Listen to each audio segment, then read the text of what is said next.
புகழேன் sir, EPS மீது விமர்சனங்கள் வைக்கலாம். ஆனால் அவர் எம்ஜிஆர் ஜெயலலிதாக்கு ஈக்குவலாக அவர் புகைப்படத்தை அவர் போடுறல. எம்ஜிஆர் ஜெயலலிதா புகைப்படத்தை வேறு விதமாக போட்டுவிட்டு அவர் படத்தை கீழே தான் சார் அவர் போடுறாரு. இந்த கட் அவுட்டில் விஜய் வந்து என்ன பண்ணுறாருன்னா, அண்ணா எம்ஜிஆர் மத்தியில் அதே மாதிரி கை வச்சு அதான் கேட்குறவங்கள்ட்ட. இல்ல நீங்க நான் அந்த படத்தை பாருங்களேன். ஒரு இந்த வனவிலங்கு வார விழாவில இருந்து ஒரு பச்சையா ஒரு வேன் வருமே, அதை பாருங்களேன். அதே போதுமே. நீங்க இப்ப டிவியில பாக்கணுமே, எங்கிட்ட இருக்க போட்டோஸ் முந்தானத்து கூட ஒசூர் வந்து இருந்ததை பார்ப்பேன். பார்த்தா அம்மா எங்க இருக்காங்கன்னே தெரியல. அந்த கட் அவுட் எல்லாம் நான் கண்ணில் பார்த்தேன். நான் பார்த்துட்டு தலையில் அடிச்சுட்டு வந்துட்டேன். ஏன்னா இப்படி ஒரு நிலைமையா அப்படின்னு. ஆகவே நீங்கள் குறை சொல்லுகின்ற விஜய் அனைத்து இந்திய அண்ணா திராவிட முன்னேற்ற கழகத்தினுடைய கட்சியிலிருந்து வந்தவர் அல்ல. நீங்க நல்லா தெரிஞ்சுக்கணும். அவர் அவருடைய இயக்கத்தை துவங்கி அங்கே இந்த தலைவர்களை இடம்பெற செய்து அந்த வரலாறு திரும்புகிறது என்பதை 67 77 குறிப்பிட்டு ஒரு ஒரு இண்டிகேட் பண்ணி வரார் அப்படின்னு சொல்லும் பொழுது நிச்சயமாக பாராட்டத்தான் சார் செய்யணும். அது எப்படி நம்ம மறுக்க முடியும், மறக்க முடியும் சொல்லுங்க பார்ப்போம். ஆகவே அவர் யாராக இருந்தாலும் சரி, நான் எம்ஜிஆர் என்றால் அவர் காலி. அது யாராக இருந்தாலும் சரி, நான் தான் அம்மா என்று சொன்னால் அரசியல் இல்லை. அப்படித்தான் நீங்க எடுத்துக்கணுமே தவிர, இப்போ சமீபத்துல பாத்தீங்கன்னா திருமாவளவன் அவர்கள், திருமாவளவன் அந்த கட்சியினுடைய தலைவர், விடுதலை சிறுத்தைகள் கட்சியின் தலைவர், அவர் என்ன மையப்படுத்தி பேசினார்? கலைஞர் கருணாநிதி அவர்களைத்தான் திராவிட இயக்கத்தில் மையப்படுத்தி சொல்லுகிறேன், அவருக்குதான் எதிர்ப்பு அதிகமாக இருந்தது, மற்றவர்களுக்கு இல்லை என்று சொன்னார். அதை கடுமையாக எதிர்த்தார்கள். அம்மாவையும் தலைவரையும் அவர் தவறாக பேசுகிறார் என்று எதிர்ப்பு கிளம்பியது. ஆனால் அதே நேரத்தில் நான் ஒன்றை இங்கே குறிப்பிட்டு சொல்ல விரும்புகிறேன். தோழர் திருமாவளவன் விடுதலை சிறுத்தைகள் கட்சியினுடைய தலைவர் அண்ணார் அவர் மையப்படுத்தி எதிர்ப்பை அதிகமாக எதிர்கொண்டவர் கலைஞர் என்று சொன்னால் நான் இல்லை என்று சொல்ல மாட்டேன். என்ன விஷயம் கேட்டீங்கன்னா, ஒரு நாள் கலைஞர் ஒரு தவறை செய்தார். அந்த தவறு என்று கூட சொல்ல மாட்டேன், அதை வரவேற்க வேண்டிய விஷயமாக செய்தார். திராவிட முன்னேற்ற கழகத்திலிருந்து புரட்சி தலைவர் எம்ஜிஆரை கட்சியை விட்டு நீக்கினார். புரட்சி தலைவர் எம்ஜிஆர் என்பவர் புரட்சி நடிகராக இருந்தார், மக்கள் திலகமாக இருந்தார். அவரை கட்சியை விட்டு நீக்கினார்.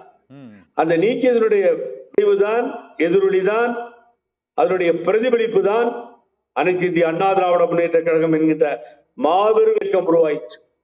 அதற்கு பின்னால் நடிகர் நாடாள முடியுமா என்று கேட்டார். இன்றைக்கு விஜயை கூட கேட்கிறார், அந்த நடிகர் நாடாள முடியுமா என்ற கேள்விக்குறிதான் புரட்சி தலைவர் எம்ஜிஆர் பல சாதனைகளை படைத்திருக்கிறார்.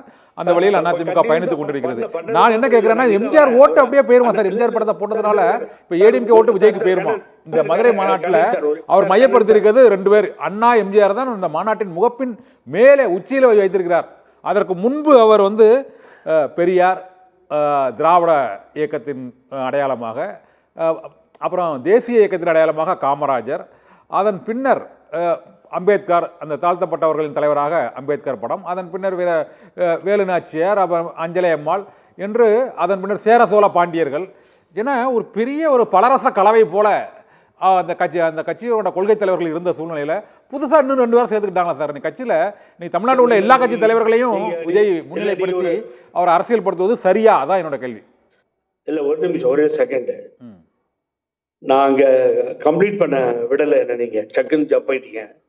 நான் என்ன அன்போடு சொல்ல வரேன்னா, அந்த கலைஞர் எதிர்ப்பு என்பது திருமாவளவன் சொன்னது உண்மைதான் என்று புரட்சி தலைவர் எம்ஜிஆரை அவர் நீக்கினாரோ அன்றையிலிருந்து எதிர்ப்புக்கு நடுவிலே தான் அவர் சந்திக்க முடிந்தது, எதிர்ப்பை தான் எதிர்கொள்ள முடிந்தது, தலைவரை வெல்ல முடியவில்லை.